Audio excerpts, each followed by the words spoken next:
आधुनिक विज्ञान जुगरे विज्ञानर अग्रगति होइछि।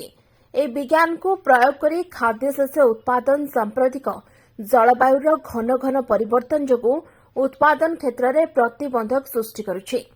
गवेषक माने परिवर्तित जलवायु को दृष्टि रखी आधुनिक ज्ञान कौशल को प्रयोग करी धान उत्पादन वृद्धि उपरे बहु विशिष्ट वैज्ञानिक और गवेषक माने केंद्रीय धान गवेषणार 80तम स्थापना दिवस रे प्रकाश करछन्ते।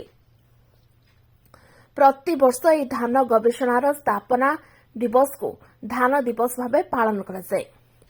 এই धान दिवस अवसर में बहु विशिष्ट गवेषक एवं वैज्ञानिक माने धान दिवस उपरे उत्पादन वृद्धि पाई गुरुत्व आरोप करिसेंते। भारतीय कृषि अनुसंधान परिषद केंद्रीय धान गवेषणा अनुष्ठान कटक 23 अप्रैल प्रतिष्ठान Maharaja Krishnachandra Gajapati platinum jubilee auditorium रे एहार 80तम प्रतिष्ठा दिवस एवं धान दिवस पालन करछि।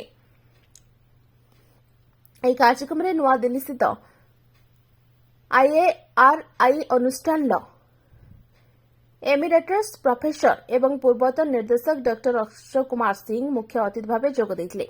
केंद्रीय धान गवेषणा अनुष्ठान पूर्वतन निर्देशक डॉक्टर दीपंकर माइती एवं डॉक्टर पद्मिनी स्वाई को सम्मानित अतिथि भाव योगदान करथिले। समाज विज्ञान विभाग मुख्यतः डॉक्टर जेके कुमार प्रारंभ में अतिथि मानक परिचय प्रदान करी स्वागत भाषण देथिले। अतिथि वृंद 9टी नूतन सीआरआरआई प्रकाशन उन्मोचन करथिले एवं अवसर प्राप्त कर्मचारी मेधावी छात्र प्रमुख चाषी एवं प्रतिष्ठान विभिन्न विभाग श्रेष्ठ कर्मचारी को सम्मानित करथिले। कटक प्रशांत महांती महेश पाठक रिपोर्ट ओटी लाइव। अधिक खबर देखिया ओटी लाइव को सब्सक्राइब करंतु एवं ए खबर टी को अधिक शेयर करंतु।